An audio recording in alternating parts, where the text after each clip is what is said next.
अनुसार शिव जी ने माता पार्वती को इस व्रत के बारे में विस्तार पूर्वक समझाया था। माँ गौरा ने माता पार्वती के रूप में हिमालय के घर जन्म लिया था। बचपन से ही माता पार्वती भगवान शिव को वर के रूप में पाना चाहती थी और उसके लिए उन्होंने कठोर तप किया।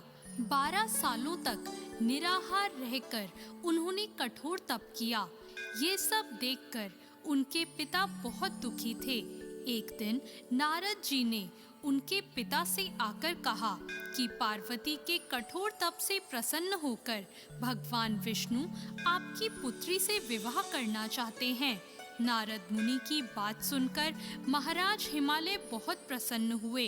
उधर भगवान विष्णु के सामने जाकर नारद मुनि बोले, महाराज, हिमालय अपनी पुत्री पार्वती का विवाह आपसे करवाना चाहते हैं। भगवान विष्णु ने भी इसकी अनुमति दे दी।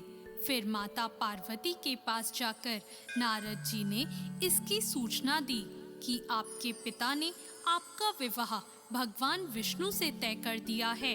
यह सुनकर माता पार्वती बहुत निराश हुई।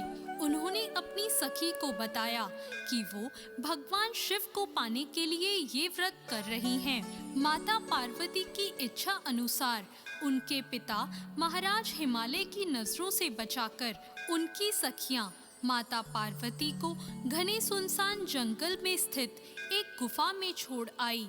यहीं रहकर उन्होंने भगवान शिव को पति के रूप में पाने के लिए कठोर तप शुरू किया, जिसके लिए उन्होंने रेत से एक शिवलिंग की स्थापना की। संयोग से हस्त नक्षत्र में भाद्रपद तृतीया का वह दिन था जब माता पार्वती ने शिवलिंग की स्थापना की थी।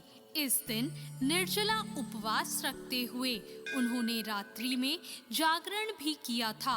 उनके कठोर तप से प्रसन्न हुए और माता पार्वती को उनकी मनोकामना पूर्ण होने का वरदान दिया।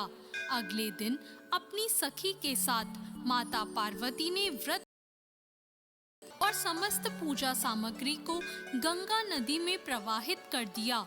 उधर माता पार्वती के पिता भगवान विष्णु को अपनी बेटी से विवाह करने का वचन दिए जाने के बाद पुत्री के घर छोड़ देने से व्याकुल थे। वह माता पार्वती को ढूंढते हुए उस स्थान तक जा पहुँचे जहाँ माता पार्वती थी। इसके बाद माता पार्वती ने उन्हें अपना घर छोड़ देने का कारण बताया और भगवान शिव से विवाह करने का अपना संकल्प और भगवान शिव द्वारा मिले वरदान के बारे में भी बताया।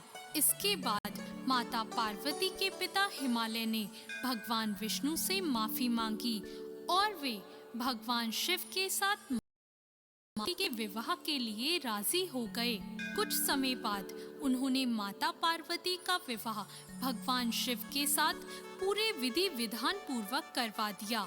मान्यता है कि इस दिन जो महिलाएं विधि विधान पूर्वक और पूर्ण निष्ठा से इस व्रत को करती हैं, वे मन चाहे वर को प्राप्त करती हैं। साथ ही यह पर्व दाम्पत्य जीवन में खुशी बरकरार रखना